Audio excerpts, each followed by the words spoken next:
بسم اللہ الرحمن الرحیم۔ جب حضرت خدیجہ کو رسول اکرم صلی اللہ علیہ وسلم کی صدق گفتار اور اعلیٰ کردار اور امانت داری وغیرہ اخلاق معلوم ہوئے تو آپ نے حضور صلی اللہ علیہ وسلم سے اپنے مال کی تجارت کرنے کی خواہش ظاہر کی اور ساتھ اپنا غلام بھی دینے پر آمادگی کی تو حضور کریم صلی اللہ علیہ وسلم تیار ہو گئے اور پھر حضرت خدیجہ رضی اللہ تعالی عنہا نے دوسروں کی نسبت آپ کا نفاذ زیادہ رکھا۔ پھر آپ اس میسرہ نامی غلام کے ساتھ ملک شام کے طرف محو سفر ہوئے اور جب سرحد شام میں داخل ہو گئے کسی درخت کی چھاؤں میں جلوہ افروز ہوئے تو اس راہب نے آپ کے غلام میسرہ سے پوچھا کہ یہ شخص کون ہے؟ کہا یہ اہل حرم میں سے ہیں اور اہل قریش سے ان کا تعلق ہے۔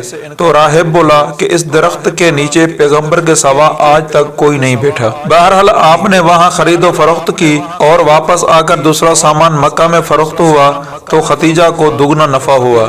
اس سفر میں میسرہ نے کئی عجیب مشاہدے کیے تھے جس کو اس نے حضرت خدیجہ رضی اللہ تعالی عنہ کی خدمت میں پیش کر دیا۔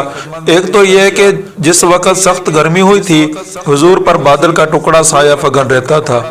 خدیجہ یہ سب سن کر سمجھ گئیں کیونکہ یہ پاک طینت عقل مند شرافت سے مزین تھیں، اس لیے تمنا کی کہ وہ حضور سے شادی کر لیں تو بہت نفع مند رہے گا۔ لہٰذا اسی سوچ کے پیش نظر خدمت میں پیغام بھیجا کہ اے میرے چچا زاد، چونکہ ہمارا آپس میں برادری کا تعلق بھی ہے اور آپ سچائی اور امانت داری اور اخلاقی حسنہ سے موصوف ہو، لہٰذا میری تمہاری طرف رغبت ہے۔ اور حضرت خدیجہ قریش کی عورتوں میں سے سب سے شریف و بزرگ اور سب مالدار تھے، اس لیے ہر ایک آپ سے شادی کا خیال رکھتا تھا۔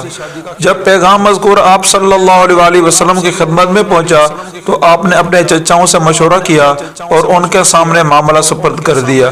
حضرت حمزہ آپ کو لے کر حضرت خدیجہ کے والد خوائلد کے پاس لے گئے اور آپ کی طرف سے بھی پیغام دیا اور انہوں نے قبول کر کے شادی کر دی۔